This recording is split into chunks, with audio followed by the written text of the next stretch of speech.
Okay, this is the hand treatment, very similar to the foot treatment. You'll see there are similar points on the hands as there are to the feet. Okay, so we're going to start right dead center in the center of the palm here. Again, a little circular massage or pressure, release, pressure, release. There's the first point. The second point, like on the foot, is at the place where the digit connects into the hand or the foot. So you follow that down, push and release, push and release. And like I did on the foot, I am having my other hand underneath to see if I can feel the knuckle coming up against my bottom hand. As I'm pushing, that knuckle will pop up. So what it looks like from this side is, I don't know if you can see, but as I push, this knuckle joint pops up a little bit. And if I put my hand here and push on this side, I can feel that joint popping through. You're just basically trying to free up that joint a little bit. Free up the connective tissue, get some mobility in the connective tissue where the finger attaches to the hand. So we do each one of these points. Then we come into this is point number 3 on the hand. This big fatty part of the thumb, make sure the hand is relaxed. The big fatty part of the thumb is a key point. You're going to dig in there and dig in there. Is that tender? Yeah, it's usually tender on most people. Now at the same time, I'm working an opposite point. So here where the thumb and the index finger meet, the two bones there come together, there's an indent, and I can do both of these points at the same time. So this is a lung point, this is a large intestine point. They're both places where there is connective tissue and muscles, and we tend to put a lot of tension there. If you're using your hand to write a lot, those muscles are working a lot, so you want to loosen that up. Then, just like on the foot, we're going to come to the outside of the hand. And here's point number 4, in line with the pinky finger, a little more than halfway toward the wrist.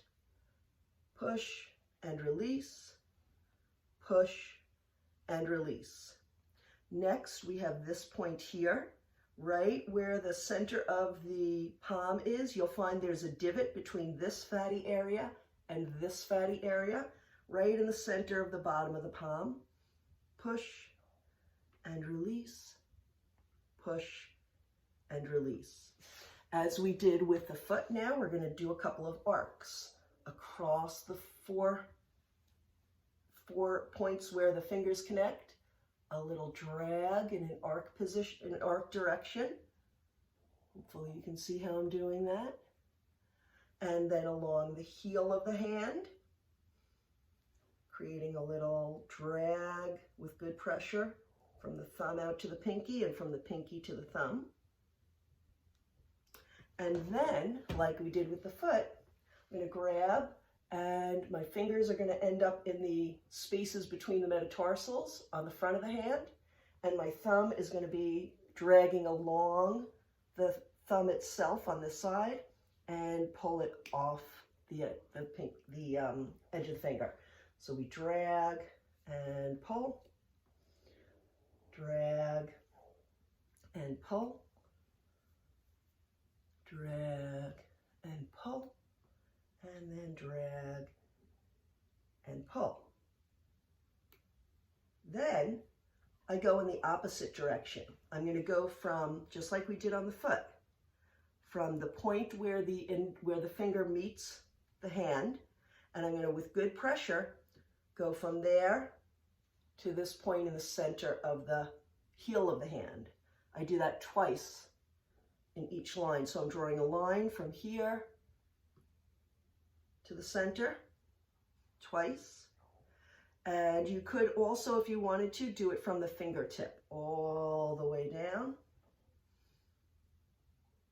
As long as you go through these 2 points and they all meet at the center of the heel of the hand, from here to there.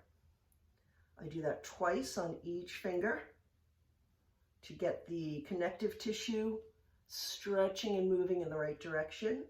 And then I repeat that process, but instead of stopping at this point, I go all the way up the forearm. So that would look like this, going from here through the heel of the hand, up the forearm, finishing at the elbow crease. Digging in, past this point, through the forearm to the elbow crease. And I do that with each finger to stretch the fascia, get the blood flowing into the hand, get everything loosened up and relaxed. And because I'm doing this in the opposite, facing the opposite way that I usually do, I'm using different fingers, but use whichever fingers feel comfortable for the person who's giving the treatment. So normally I would be kind of here and going this way. So I might use my thumb instead of my index finger, but use whatever allows you to give the most consistent, steady, nice pressure in the angle that you are sitting in. Then, once I've done all 5, all the way up to the elbow, I might do another little pull off of the fingers, make sure my fingertips on this side go into the spaces between the metatarsal, between the bones in the back of the hand, and then pull the energy off the fingertips. And then we're going to lace fingers together and just ask the person to be completely ragdoll. What we're doing here is just looking for and trying to release any remaining unnecessary tension in the wrist joint, in the finger joints. And you're just gently seeing what the range of motion is, moving it around and encouraging the person to relax and release all that. And then lay it back down and go to the other side.